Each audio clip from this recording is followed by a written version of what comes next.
Hello students, today's video lecture we are going to study about tool nomenclature in two systems ASA and ORS, and then we'll see what is orthogonal cutting and what is oblique cutting. These ASA and ORS are two systems in which the 6 angles and the nose radius of the cutting tool are represented. अब ये कैसे different है, दोनों में ही हम 6 angles और nose radius को represent कर रहे हैं, तो फिर इनमें फर्क क्या है? फर्क ये है कि किन प्लेन्स पे हम इन एंगल्स को प्रोजेक्ट कर रहे हैं, वो फर्क इन दोनों में है। जैसे फर्स्ट सिस्टम एएसए सिस्टम है, एएसए सिस्टम का मतलब है stands for American standard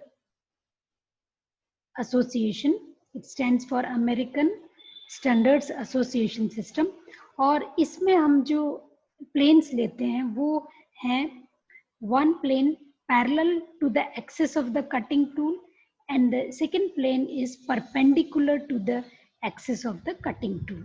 in दोनों प्लेन्स पे हम 6 एंगल को प्रोजेक्ट करते हैं और फिर इन 6 एंगल और नोज रेडियस जो 7 एलिमेंट्स मिलके बनते हैं उनको हम रिप्रेजेंट करते हैं इस ऑर्डर में।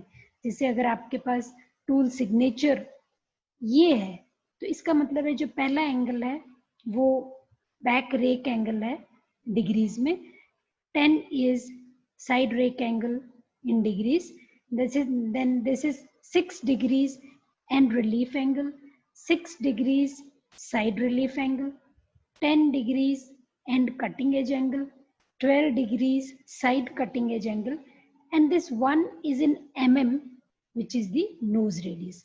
So इस particular ये जो सीक्वेंस है, इस पर्टिकुलर सीक्वेंस में ही हम इन नंबर्स को लिखते हैं, इन एंगल की वैल्यूज को हम लिखते हैं.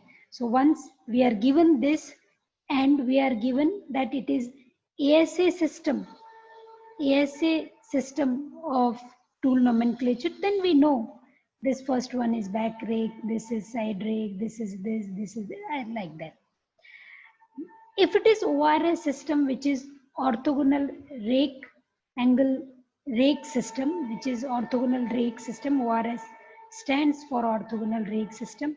तो ये जो प्लेन्स को जिन पे इन एंगल्स को प्रोजेक्ट करता है वो है, पहला रेफरेंस प्लेन हम बोलते हैं, this is perpendicular to the cutting velocity vector. जो कटिंग वहां था टूल एक्सिस का रेफरेंस हमने लिया था, और यहाँ हम जो पहला रेफरेंस प्लेन ले रहे हैं वो perpendicular to the cutting velocity vector. This is important, cutting velocity vector. तो उसके परपेंडिकुलर जो होता है उसको हम रेफरेंस प्लेन बोल रहे हैं. And then second one is the cutting plane which is perpendicular to the reference plane and it contains principal cutting edge. It is perpendicular. So mainly these two perpendicular planes and the orthogonal plane is perpendicular to both of them. इन दो planes पे हम 6 जो angles हैं tool के उनको project करते हैं and then we represent them in a particular sequence, and the sequence is angle of inclination, then normal rake angle, third one is side relief angle, so this is 6 degrees is side relief angle, end relief angle, this 6 degrees end relief angle, cutting edge angle, approach angle here is 90 degree, and then the nose radius. So if ORS system is there, then these are the angles in this particular sequence. One is in mm in both the cases. So last one is nose radius in mm in both the systems. So then it is the ORS system. So फर्क क्या है दोनों में? फर्क सिर्फ यही है कि हम किन प्लेन्स पे इन एंगल्स को प्रोजेक्ट कर रहे हैं और फिर रिप्रेजेंट कर रहे हैं. तो ये सीक्वेंस आपको याद रखना पड़ेगा ORS सिस्टम में, और ये सीक्वेंस याद रखना पड़ेगा ASA सिस्टम में. फिर हमें जो टूल सिग्नेचर होगा उसको देख के हम आसानी से बता सकते हैं कि इसका बैक रेक एंगल क्या है, कटिंग एज एंगल क्या है, क्लियरेंस एंगल क्या है, and all those. Next come to the type of cutting. There are two types of cutting, orthogonal cutting and oblique cutting.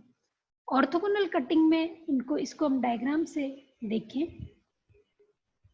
तो आप देखेंगे ऑर्थोगोनल कटिंग में ये कटिंग एज है और this is the direction of motion of work piece. So if will see the direction of motion of work piece, और in other words we can say the direction of motion of tool. इन ये दोनों एक ही बात है, सिर्फ direction opposite हो गई. So this cutting edge is perpendicular to this direction. इस डायरेक्शन के कटिंग एज परपेंडिकुलर है in case of orthogonal cutting. Whereas in oblique cutting, if this is the direction of tool movement, then cutting edge is at an angle. This angle is theta. It is not 90 degree. It is less than 90 degree. So अब इससे होता क्या है, फिर आप बोलेंगे कि तो फिर क्या हो गया, इससे क्या फर्क पड़ रहा है. फर्क ये पड़ रहा है कि इस केस में जो फोर्स है उसको आप टू परपेंडिकुलर कंपोनेंट्स में रिप्रेजेंट कर सकते हो. थर्ड कंपोनेंट मिसिंग है, यहाँ उसकी आवश्यकता नहीं है क्योंकि टाइप ऑफ कटिंग इस तरह से.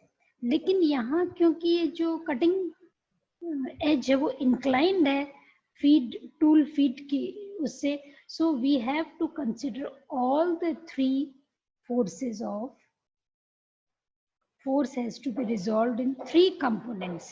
तीनों components, तीनों orthogonal components force के लगेंगे और इसीलिए इसको हम 2D कटिंग भी बोलते हैं. This is called, another name will be 2D cutting, और इसका दूसरा नाम 3D कटिंग हो जाएगा. अब तो इससे क्या फर्क पड़ने वाला है, एक को 2D बोल देंगे, एक को 3D.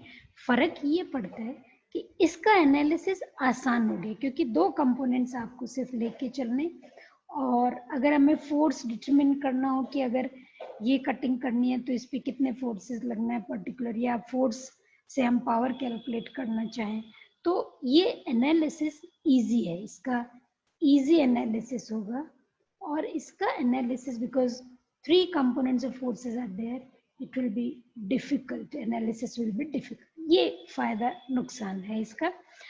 सो और डिफरेंसेस हम इनके थोड़ा सा पढ़ लेते हैं. जैसे डायरेक्शन ऑफ कटिंग टूल ये हम पढ़ चुके हैं. इस केस में कटिंग एज और direction of cutting tool 90 degree पे है.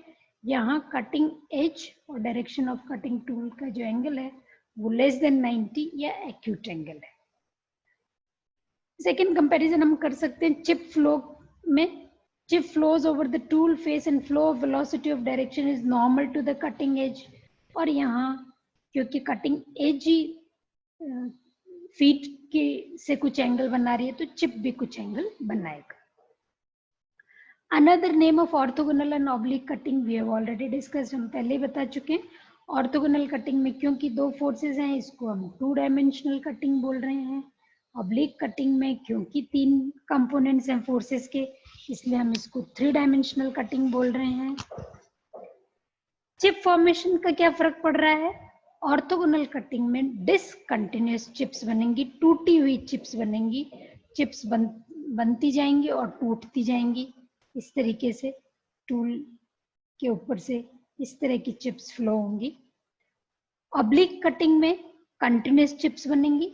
चिप्स जो बनेंगी, this is the tool, so A continuous chip will be flowing on the surface of the tool. This is the tool.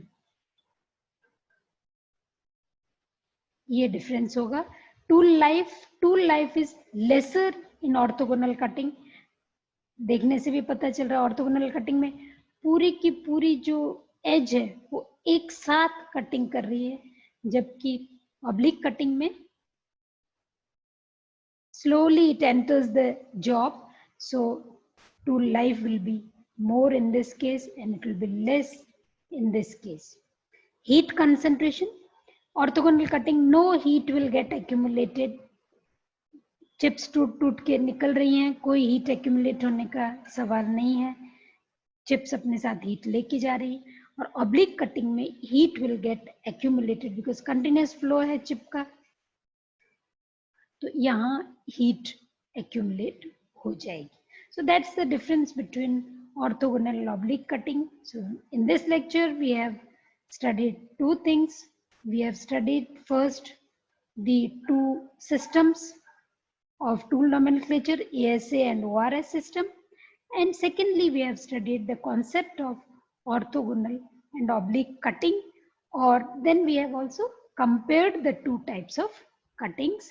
For this video lecture, that's enough. We stop here. Thank you very much.